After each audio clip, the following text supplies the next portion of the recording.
अस्सलाम वालेकुम, कैसे हैं आप लोग। उम्मीद करती हूँ ठीक ठाक होंगे। आज मैं आपके साथ शेयर कर रही हूँ मटन मसाला कढ़ाई की रेसिपी और आप इसको बीफ में भी बना सकते हैं, चिकन में भी बना सकते हैं। तो आइए फिर शुरू करते हैं। इसके लिए जनाब बहुत कोई ढेर सारे मसाले, कोई मुश्किल मसाले नहीं चाहिए होते। ये सब वो मसाले हैं जो किसी भी घर में मौजूद होते हैं। ठीक है, ये मैंने ले लिए हैं 3 अदर टमाटर, उनको क्यूब्स की शक्ल में काट लिया है। ये मुंह में नहीं आएंगे, ना ही इनकी शक्ल दिखाई देगी, उसमें बड़े बड़े पीस नहीं नजर आएंगे, ये जल्दी गल जाएंगे, मसाले में मिक्स हो जाएंगे। और ये जनाब अदरक, लहसुन और हल्दी का पेस्ट मैंने लिया है, इसको क्रश किया, एक्चुअली बिल्कुल पेस्ट नहीं बनाया। ये मैंने ले लिया है तकरीबन 3 बड़े चम्मच मैंने ले लिए हैं दही के। ये तकरीबन 2 चम्मच अदरक लहसुन का पेस्ट है। और ये जनाब मैंने साबित लाल मिर्च के कुछ दाने ले लिए हैं, 3 ये वाली ले ली हैं, ये बहुत तेज होती हैं। ये थोड़ी इससे कम तेज होती हैं, 5-6 दाने इसके ले लिए हैं।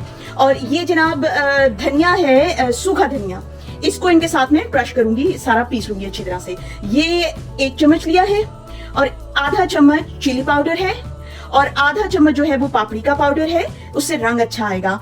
काली मिर्च ली है मैंने 1 चम्मच, 3 दाने दालचीनी के लिए हैं और इलायची के ले लिए हैं 10-12 दाने। और ये तकरीबन आधे चम्मच से थोड़ा कम मैंने ब्लैक पेपर, काली मिर्च ले ली है। सफेद जीरा आधा चम्मच ले लिया है और लौंग के चंद दाने ले लिए हैं, 10-12 दाने लौंग के हैं। और ये सफेद जीरा है, ये आधे चम्मच से भी थोड़ा सा कम है। और ये नमक है, ये अपने हिसाब से आप डाल लीजिएगा। और ये काली मिर्च पाउडर है और ये है जनाब आपका पिसा हुआ सफेद जीरा। और ये जो है ना, ये बड़ी खास चीज है। ये इसको मैंने अभी मिक्स करके पीसना है। ये साबित धनिया है लेकिन ये रोस्टेड है, इसको मैंने तवे पे हल्का हल्का सेंक लिया है, ये है। और ये जो पाउडर है ना, ये लाल मिर्च और सफेद भुना हुआ जीरा, इन दोनों को भून के उसका मैंने पाउडर बनाया हुआ है। तो मैंने बना के रखा हुआ है, इसलिए मैंने ये 1 चम्मच इसमें मिक्स कर लिया। अब मैं इसको भी अलग से पीस लूंगी। ये जो सारी चीजें हैं इनका मैंने मिक्स करके पाउडर बनाना है, जिससे कढ़ाई मसाला तैयार हो जाएगा। और ये जो है इसका मैंने पाउडर बनाना है, ये एंड पे क्रश करके डालूंगी। एक्चुअली पाउडर इनका बनाना है, ये क्रश करना है और ये जब कढ़ाई बन जाएगी उसके ऊपर हम डालेंगे। तो सबसे पहले मैं इसको पीस लेती हूँ। ये देखिए जी, मसाला मैंने पीस लिया है, ये देखिए बिल्कुल इसको पाउडर की तरह बना लिया है। बड़ी अच्छी इसमें से खुशबू आ रही है और इसका जायका भी बड़ा अच्छा है। हाँ, मैं आज जो है ना बना रही हूँ, ज्यादा ग्रेवी मुझे नहीं बनानी आज, क्योंकि मुझे जाहिद ने कहा था कि बहुत लजीज मजे की बोटियां जिसमें हो, ज्यादा मसाला ना हो, तो मुझे रूखी बोटियां खानी है। तो इस वजह से मैं मसाला बहुत कम रख रही हूँ। इंशाल्लाह फिर किसी और वक्त पे मैं ज्यादा ग्रेवी, ज्यादा मसाले वाली कढ़ाई आपको बनाना बताऊंगी। तो चलिए फिर शुरू करते हैं। इसमें जी आपको पता है ऑयल जरा ज्यादा ही डलता है।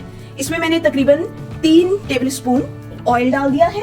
और इसके अलावा इसके जायके को इनहांस करने के लिए मैं इसमें डालूंगी, और खुशबू भी बहुत अच्छी हो जाएगी। यकीन करें कि जायका बहुत अच्छा आएगा।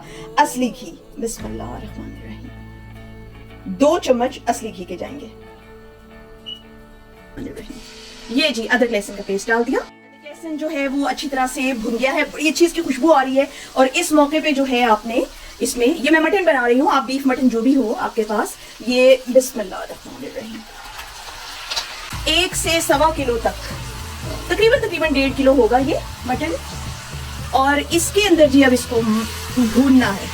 इसमें भुनाई बड़ी है इसकी, जितना ज्यादा आप इसको भूनेंगे ना, ये उतना ही ज्यादा मजेदार बनेगा। सेहत की कोई गारंटी नहीं है इतना ज्यादा भूनने के बाद, इतने सारे मसाले ऐड करने के बाद, लेकिन जायके की गारंटी जरूर है। पानी इसमें मैंने बिल्कुल भी नहीं डालना, क्योंकि गोश्त जो है वो अपना पानी खुद छोड़ेगा।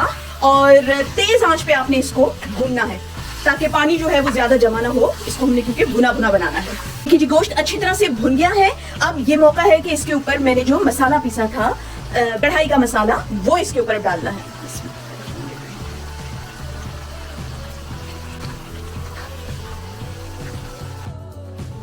ये देखिए जी, इसकी शक्ल बहुत अच्छी निकल आई है और बहुत अच्छी खुशबू आ रही है माशाल्लाह। और तकरीबन 5 से 6 मिनट में और भूनूंगी। खूब अच्छी तरह इसका मसाला भुन जाएगा और बोटियों में जज्ब हो जाएगा। उसके बाद हम अपनी बाकी चीजें इसमें ऐड करेंगे। ये जी माशाल्लाह बहुत अच्छी तरह भुन गया है।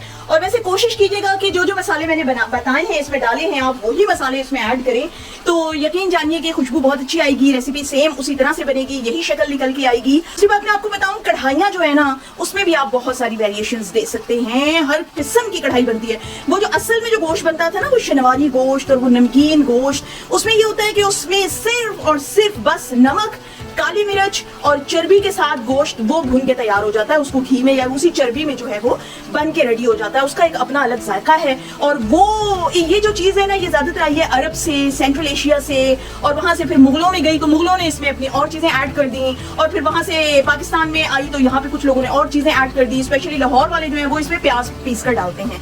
तो लाहौर आप जाए, वहाँ पे कढ़ाई आपको प्याज के साथ ही मिलेगी, तो प्याज पीस के जो है वो भी इसमें ऐड करते हैं। वो भी एक किस्म की कढ़ाई है, तो वो भी मैं किसी दिन आपको लाहौरी कढ़ाई भी बनाना बताऊंगी।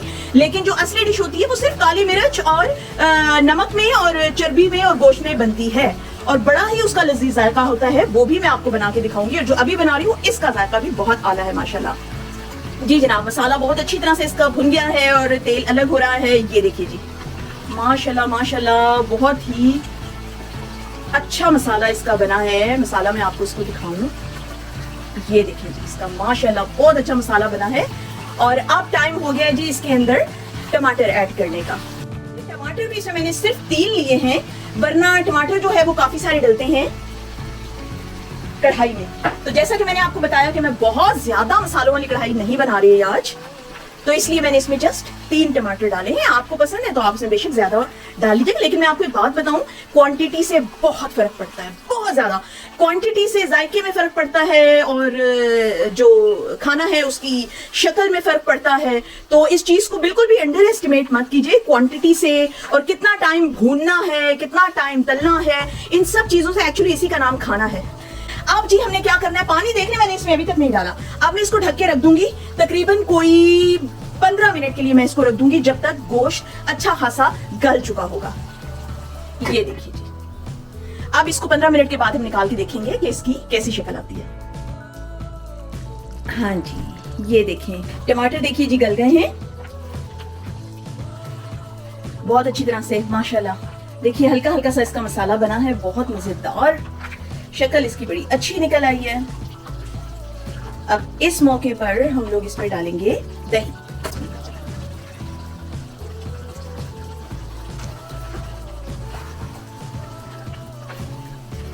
दही जो है इसकी ग्रेवी को और खटास देगी, थोड़ी सी ग्रेवी बढ़ा देगी।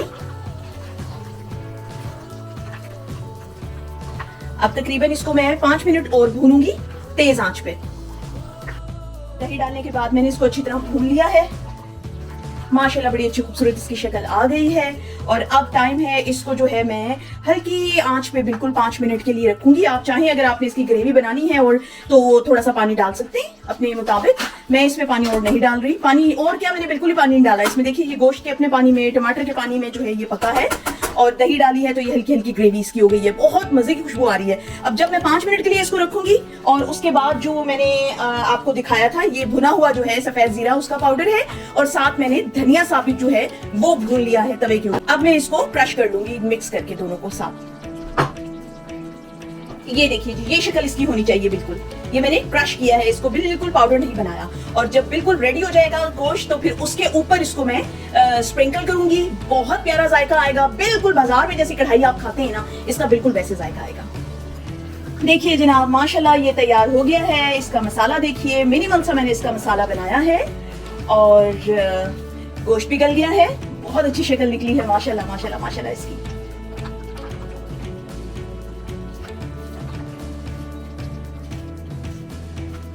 ये देखिए किया है जो मैंने, वो मसाला इसके ऊपर डलेगा। ये ऐसे खुशबू देगा ना कि आपको लगेगा कि आप कहीं नमक मंडी में बैठ के या किसी फूड स्ट्रीट में बैठ के जो है ना ये कढ़ाई खा रहे हैं। और जो अब इसको मैं डिश आउट करूंगी। आखिरी आइटम लेमन। लेमन तो जी किसी चीज में शामिल करने से मैं पीछे नहीं हटती। कोई भी हांडी पकाऊं मैंने लेमन उसमें लाजमी डालना होता है। विटामिन सी के मैंने आपको हमेशा फायदे बताए हैं कि ये आयरन को एब्जॉर्ब करने में मदद देता है। माशाल्लाह माशाल्लाह अल्हम्दुलिल्लाह। देखिए जी हमारी कढ़ाई तैयार हो गई है, और इतना ही मसाला मैंने इसका रखना था, और खड़ी खड़ी बोटियां रखनी थी। बड़ा ही मज़ेदार मसाला लग रहा है, इसकी खुशबू भी बहुत अच्छी आ रही है। आप लोग इसको ज़रूर ट्राई कीजिए, बहुत आसान सी रेसिपी है, बनाएं और घर वालों से दाद वसूल करें। और आपको मेरा ये व्लॉग आज का अच्छा लगा हो, पसंद आया हो, तो ज़रूर मेरे चैनल को सब्सक्राइब कीजिए, शेयर कीजिए, लाइक कीजिए और कमेंट करना मत भूलिए। नेक्स्ट ब्लॉग तक के लिए फिर अल्लाह हाफिज।